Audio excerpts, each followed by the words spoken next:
10. Okay, so here I am on my horse. So we're going to very gently, from the buckles, start to collect up the reins.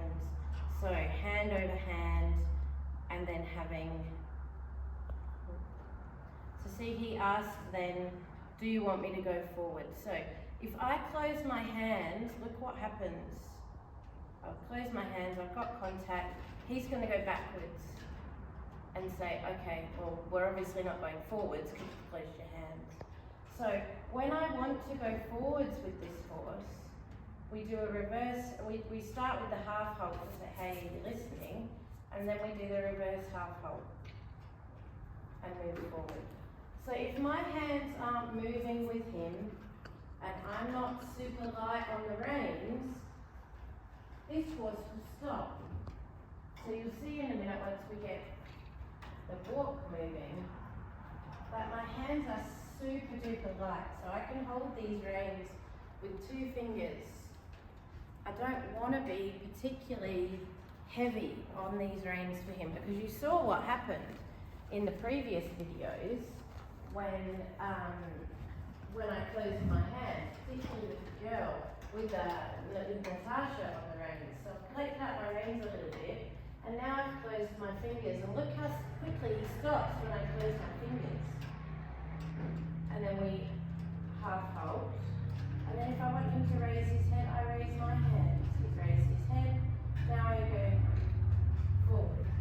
So it doesn't need to be a big massive movement.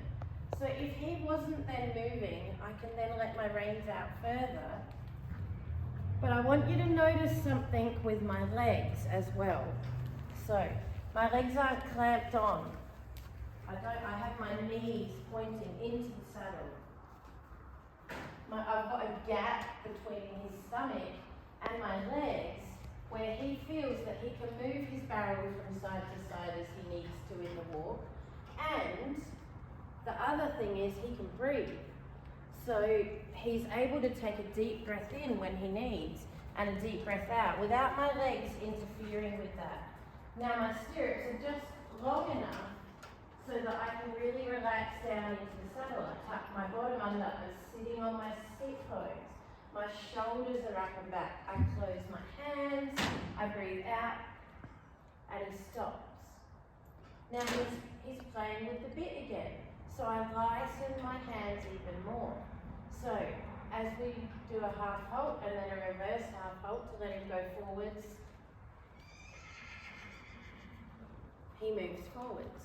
Now if he's not moving forwards enough, there's some things I can do. I can start moving my hips a little bit more.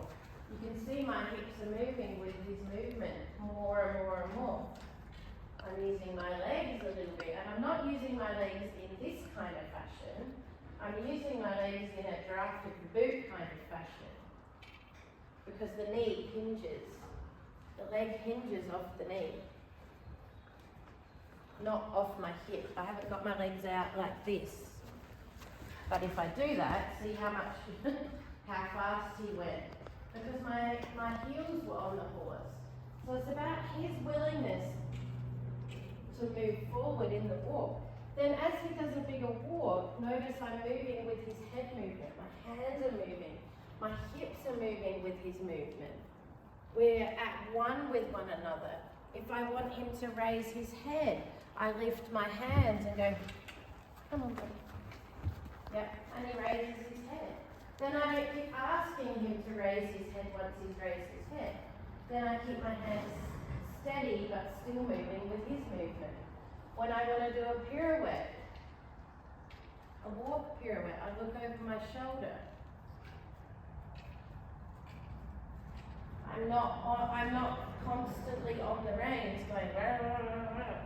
I'm not seesawing, I'm letting it happen underneath me rather than forcing an interaction.